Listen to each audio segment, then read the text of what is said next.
Професионалните камери са скъпи. Най-популярните струват колкото апартамента ми и дори да не почваме да говорим за обективи. Това е цената на блок. Добре, едва ли много голям. За щастие не трябва да си продам апартамента, защото те му също продават камери. И през следващите няколко дни ще направя филм с тази камера. Не знам дали е фокусирана. Което означава да напиша сценарий, да го разкадровам, да го сценирам, да го режисирам. Кажи, че е буклук тази камера. Да играя в него и да го обработя. Лесна работа. Памет-картата падна в камерата. И не падна от дупката, която направих, защото аз я направих за да я извадя, което направих преди да разбера, че има капак. Успях да сглоба камерата преди да я счупа и за да видя силните и слабите страни на камерата, я тествах в няколко различни условия. Но разбира се, имаше проблем. Ако отида в пълния край на стаята ми и се опитам да снимам наглото ми, дори не се събира в пълен кадър. Поради някаква причина, камерата зумва 2,7 пъти, като снима, което ще направи създаването на филма доста трудно. Говорейки за трудности, това е качеството на камерата. С това качество има само един жанр, който мога да направя и той е намерени кадри. Те не използват професионални камери, това е най-добрият вид филм, който мога да снимам с тази камера. И има две категории, от които мога да избера. Вид влог филм, където главният герой държи камерата и всичко се вижда от нея, или кадри от охранителна камера. И за моят филм мисля да използвам комбинация от двете и ако си направя работата правилно, би трябвало да бъде страшен. Ето и идеята. Филма почва с човек, игран от мен, който намира стара камера за левче в магазин и решава да я купи. Всички сцени ще се виждат през нея. Отначало камерата от себе си почва да снима и по-късно почва да се движи. След като човека осъзнава това, се опитва да я махне от себе си, но не успява. Също направих малка разкадровка за филма, за да я гледам докато снимам и остана точно това – снимането. Плана за днес е да снимам 12 от кадрите, което е почти целият филм. И вече снимах два. То в коридора и то с изхвърлянето на камерата. И за съседите ми вече съм човека, който риболува в кофа за буклук. Видях обратно кадрите. Ужасни са. Ама това се очакваше все пак.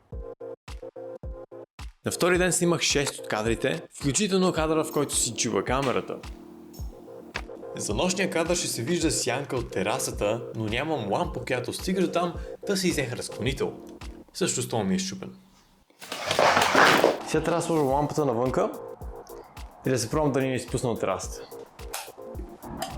Ами има един проблем. Аудиото е ужасно, нека просто обясня сега. В началото на видеото тествах камерата на различни условия, но не и на тъмно. И нищо не се вижда.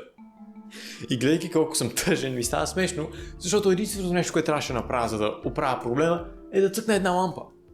След всичкото приготвяне сложих стойката на камерата, което бяха 3 стола един върху друг, и заснех сянката и как спя, след което ще обединим кадрите, когато го обработваме. Вторият нощен кадър беше по-лесен за приготвяне. Сложих камерата на терасата и снимах как спя и как правя нещо друго.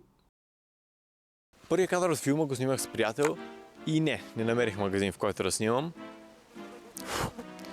И последния кадър, това беше базовия кадър. Най-добрата позиция за камерата беше на една дръжка на един шкаф. Та някак си балансирах камерата там.